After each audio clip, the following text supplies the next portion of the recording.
BFM Business, la librairie de l'écho. Les livres d'hier et de demain. Cher Frédéric, bonjour. Bonjour Emmanuel. Frédéric Simotel, notre éditorialiste tech, spécialiste notamment de l'intelligence artificielle. Et on va, évidemment, quand c'est avec vous les livres d'hier et de demain, on sait toujours qu'on va plutôt vers demain que vers hier, mais pas toujours. Mais là, on va vers demain, effectivement, avec, alors j'allais dire, un nouveau livre parmi le flot de livres qui sont publiés sur l'intelligence artificielle, mais ça n'est pas n'importe quel livre parce que ça n'est pas n'importe quel auteur. C'est le créateur de DeepMind.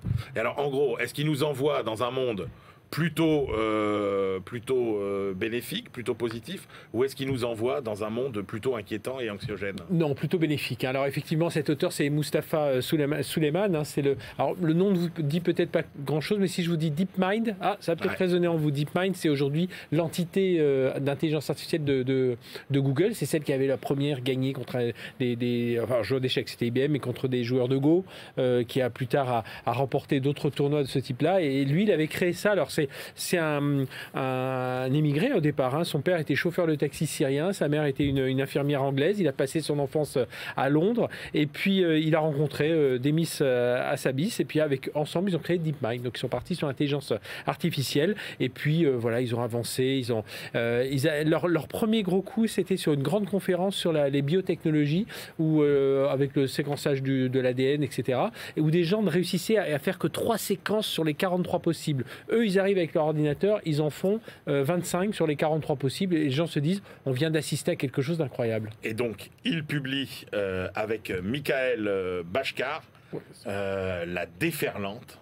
Intelligence artificielle, pouvoir, le dilemme majeur du 21e siècle, et c'est chez Fayard. Oui, alors pour être tout à fait franc, je m'étais lancé dans la lecture en anglais parce que ça s'appelait The Coming Wave Technology. Mais voilà qu'il est publié en français. Et j'étais au premier quart du livre et pof, ils le sortent en français, donc heureusement pour moi. Donc c'est un livre qui raconte un peu pas mal d'histoires de son épopée DeepMind. Alors ce qui est amusant, tiens, je vous lis juste les premiers mots.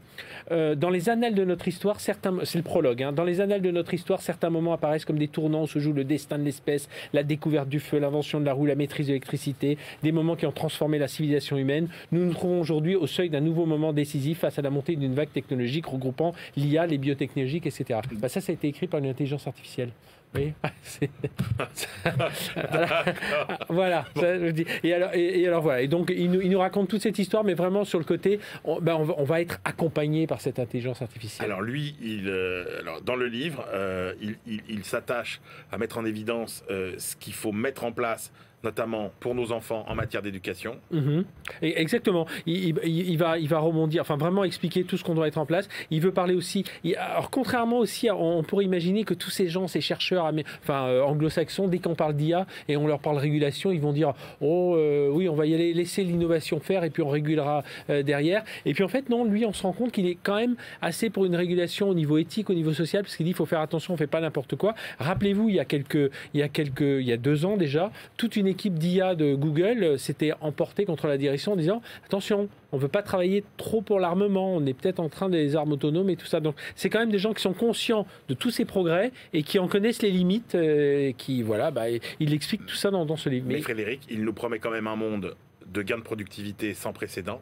Oui. Un monde de bien-être sans précédent, finalement, un monde merveilleux quand même. Oui, un monde merveilleux. Il a dit, moi, mon rêve de toujours, ça aurait été de pouvoir modéliser notre productivité, nos compétences, nos talents en données, en logiciel, en algorithme, et de pouvoir ensuite travailler dessus. Bon, on y est presque aujourd'hui avec cette IA générative. Mais en tout cas, voilà, je vous conseille, la déferlante, donc intelligence artificielle, le dilemme majeur du 21e siècle, c'est aux éditions Fayard. C'est pas anxiogène du tout, ça vous explique beaucoup de choses, le parcours déjà de DeepMind et voilà, à recommander. Et réflexion qu'on se fait souvent avec Benahouda, quand il y a un flot de livres qui sortent sur un sujet, regardez quand même d'où écrivent ceux qui ont écrit ces livres. Et là quand même, quand c'est Mustapha Suleyman qui écrit, ça mérite quand même le détour. Exactement. Benahouda Abdelhaim qu'on retrouve immédiatement, bien entendu.